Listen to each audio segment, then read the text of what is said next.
offensively and defensively? Yeah, they play with good fundamentals, play really hard, got good players, well coached, a lot of respect for this team, and the players and coaches that they have. Um, you know, worked with Marcus Brady before. I know how good of a coach he is. Nick Hardwick played for us when I was with the Chargers. He was an outstanding football mind and an outstanding player. So and obviously Coach Harbaugh has been a highly successful coach at every different area and every different place that he's ever been. So I have a lot of respect for him as well. Nick, after the last game, Jalen mentioned that it's getting harder and harder to run the push play.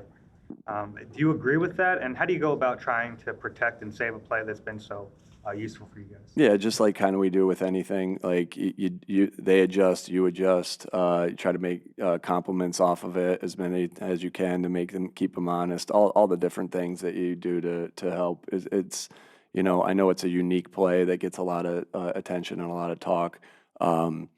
But you handle it the very same way. You still teach the fundamentals the same way you would in an inside zone and the adjustments that come off of that and the things that the defense is doing and how you can kind of combat that. What have you noticed from Saquon as he's going through his season, obviously not having the numbers necessarily that he would want, but how he's handling his business and going about trying to troubleshoot? Yeah, he's the best. He's the same guy. I love consistency, and he's the same person every single day, week in, week out, year to year. I think that's why you see that, why his teammates, his coaches, everybody that comes in contact with him has the kind of respect that they have for him, because his consistency doesn't waver based off of anything that happens on the field. It's about his process and about how he goes about his work, and you love that out of your players. Nick, in the episode of Hard Knocks, you were quoted during practice, like joking that the sky's falling on the outside. I was wondering what you learned during your time here about navigating the team when maybe from the outside there's a lot of like anger with losses and stuff like that. Yeah, obviously we get angry when we lose, and there are so many different things that can grab your attention, and your job and your focus has to be on where you are and really, to be quite frank, the best thing to do is be able to block everything out. I know that's not necessarily the reality of our world with social media, with how much we have access to everything like that, but it is being able to block it out as much as you can.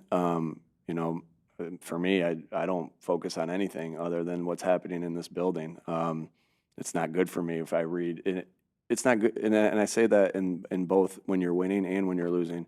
It's not good for me to read any of your tweets, any of a fan's tweets, any of a if is it still, I don't even know if it's called tweets, but any article in anything, like, because all that can do. And so I'm able to do that. I didn't grow up in like the social media world, and so I'm able to do that and just stay locked in. But I also understand that it's the world we live in. So, but your job is to be able to, if you let anything steal your focus or your joy or anything away from your attention of what you need to do that week, like every little thing that takes your attention away is one little less thing that you have to give towards the game that you're playing. And and there's obviously other things that we have responsibilities for, our families, right? Our faith, our football. I mean, that's how I live, faith, family, football. And so you try to stay locked into those things and truly be locked in on where you are. And that's my message consistently. And I know that if I'm not doing it, then how do I expect them to? Nick, when you've made goes up to game day with all the prep that goes there, the workflow, when you put in first and second down and such, Kevin was saying yesterday that hasn't changed over the mini bye, but y'all are reviewing that. How much did that change over the offseason with the new coordinator, and what goes into that review process? How would you evaluate that? Your process is constantly tweaked. Now you have the guts of it that you have, but then naturally things get tweaked. you always are trying to, you put yourself into, like, if my process is good, that doesn't guarantee you anything, but it puts you in the best position to succeed each and every week. So you're constantly tweaking processes. Hey, oh man, they did this, and maybe we never have looked at that before. Okay, now you need to look at that now. And so it like, and I say that because the process actually grows as you continue on. It's like something that happened to us when I was at the Chargers in 2015 or 14. I won't get into what it is. Is like, maybe we got to look at that every week, and then that gets added. And naturally, through your course of your career as a coach, you have that process written out. You have it highly in tune, and naturally things, tweak as you go throughout it. But the guts of it stay pretty similar, because the guts of it stay pretty similar, but there are constant tweaks. Nick? So to understand, guys, like, just for example, like, this red zone situation this week was something that we might need to look at. You might change a day or a time or how much you evaluate into it. I'm just trying Maybe to not a time, but there are definitely days that you go in and say, okay, I'm devoting 8 hours to red zone, and then that day it takes 8.5 or 9 or 10 or 5. You know what I mean? Like, it just depends on, your schedule may be this, but we have the ability as coaches to stay later. We don't have to punch a clock. We don't get overtime for anything. Although I did get overtime when I was at IUP as a football coach. That was nice. I don't think they do that anymore, but there was something anyway. But no, it just depends. When you've made changes late in the season, whether it be a coordinator change or even something small that may have benefited the team, how has that influenced when you looked at the team during this mini bye about weighing whether to make a change and whether it's worth it or not? Yeah, every scenario you ever go through, it's our job, whether it's a win, a loss, a positive scenario, a negative scenario, is always to learn from each and every scenario. So, and that's what, that's how constant growth happens. And so all those past experiences, I wish I knew everything I knew today when I started in 2021. But naturally, your experience, same kind of like with the game plan, your experiences dictate different things. So yeah, you use them. You use all those experiences. You use all those things to help you make the best. But your sole focus is always going to be, like, at the heart of it. You can change philosophies. You can change different things. You can change schemes. You can change processes. But I don't. But yeah, they all go hand in hand. Okay, what I was getting at, sorry, I lost train of thought for a second, is you're always trying to do what's best for the football team. Nick, you had a report out there. You had a report out yesterday that you guys put a claim in on Slay. Do you feel like the need to talk to any players after that? Because maybe the perception could be, hey, they don't think we're good enough here. Do you ever feel the need to? You always are in constant communication with your guys about everything. And one thing you're always doing in this room is you're correcting things that aren't up to standard, and you're praising things that are up to standard. So I think the guys have a real good feel of how we obviously the communication, but obviously they have a good feel of how we appreciate the things that they do, because we emphasize those things. So, but communication is really key. Nick, you have what perspective do you have of the man, the player side? I'm sorry. What perspective do you have of Jordan Mailata, the man, regarding the player side of it? Yeah. Outstanding leader. A great desire to help others, a great desire to help his teammates, an infectious personality that you crave to be around.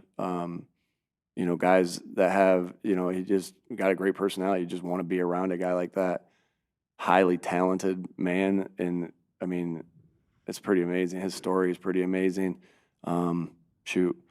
Highly talented in everything that I feel like he tries.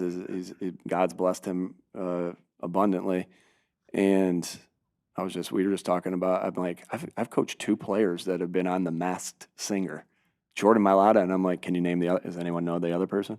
Boss. Huh? I didn't coach him. No, Mass Singer. We play him this week. Keenan Allen. Yeah. So I'm like, wow, I've been around these highly talented guys, not just in football, but just, yeah, the best way to say that is God has blessed Jordan abundantly in his life with all the talents that he's been given, and just somebody you want to be around. Hey, Nick, You got time for 2 more? you guys have been outscored by like 30 points in the fourth quarter. You've outscored your opponent in each of the first 3 quarters. Any thoughts on why the fourth quarters have not gone well? Yeah, you know, you're looking at the flow of the game of how that goes, and you know, and all those different things. Again, some of these answers, like when you're trying to fix things, like it is hard. Like some of the answers aren't clear. You got to dig, and you got to fight to find them, and sometimes they're not abundantly, you know, they're completely clear. I said abundantly, like for the first time ever, and now I'm putting it into areas where it doesn't even fit. But no, it's just being consistent as coaches and as players throughout the entire game. You know, I never feel like when we've had a lead that we've been conservative, and I haven't felt the other way, like we haven't been trying like our crazy like to catch up when we've been behind or tied or anything. So it's just the consistency from, you know, coaching. It's just the consistency from playing, you know, the execution, and you're just trying to put together you know, that's what our goal is, to be playing our best football by the end of the year. You're going to have ups, you're going to have downs. And, you know, obviously we're on a 2-game losing streak right now, and it's just about getting back to that confidence and that consistency. Last one. Nick, when there's something like that happens with Kevin Patullo, how do you handle that behind closed doors? Yeah, everything I handle behind closed doors is behind closed doors. You know, but at the end of the day, you just try to be there for people. You know, I always, when Gus Bradley used to always say, give strength to the people that need it. And I always thought that was really good. You know, pick up people that need it, and that's your job as a leader, is to do that. And that's why the relationship portion of it is so important, because there are ups, there are downs, and relationships, like that's why together is our first one, tough detailed together, our third one.